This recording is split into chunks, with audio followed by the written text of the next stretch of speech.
ما هو حمض الفوليك؟ ما أهمية تناوله للحمل؟ هل فعلا حمض الفوليك ضروري أثناء الحمل؟ وهل هناك بعض المصادر الغذائية لحمض الفوليك؟ هذا ما سنتعرف عليه بعد هذا الفاصل. وإذا سمحت عزيزتي ادعمي المحتوى بإعجاب والاشتراك في القناة إذا كنت تزورين قناتنا لأول مرة حتى يصلك جديدنا دائما.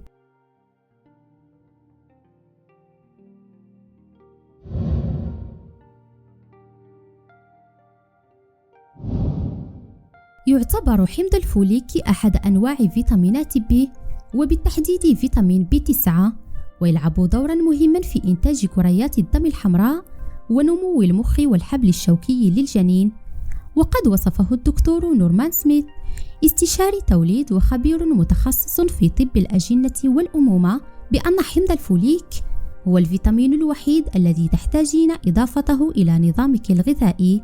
وأكد أنه يمثل علاجا وقائيا ينبغي أن تحرص المرأة على تناوله في 12 أسبوعا الأولى من الحمل، أي في 3 أشهر الأولى من الحمل، لما له من أهمية كبيرة على صحة الأم والجنين، كون هذه المرحلة هي التي ينمو ويتكون بها الأنبوب العصبي للجنين، وبالتالي فإنه يساعد على منع حدوث مشاكل صحية كالتشوهات والعيوب الخلقية، والتي تظهر عادة خلال الأسابيع 3 أو 4 الأولى من الحمل. وقد يؤدي عدم أخذ كمية كافية من حمض الفوليك أثناء الحمل إلى مشاكل خطيرة لصحة الجنين كمشاكل الجهاز العصبي، بحيث لا ينغلق بشكل سليم، وينتج عن ذلك عدم اكتمال نمو الحبل الشوكي أو الفقرات للجنين. كذلك يمكن أن يسبب عدم تناول حمض الفوليك أثناء الحمل إلى عدم اكتمال أجزاء رئيسية في مخ الجنين، ويمكنه أيضا أن يحمي طفلك من عيب خلقي آخر يسمى بالشفة المشقوقة أو انخفاض وزن طفلك عند الولادة. إلى جانب ذلك فإن حمض الفوليك يحمي أيضا من بعض التشوهات الأخرى كتشوهات القلب والحلق، إلى جانب التقليل من خطر الولادة المبكرة أو الإجهاض.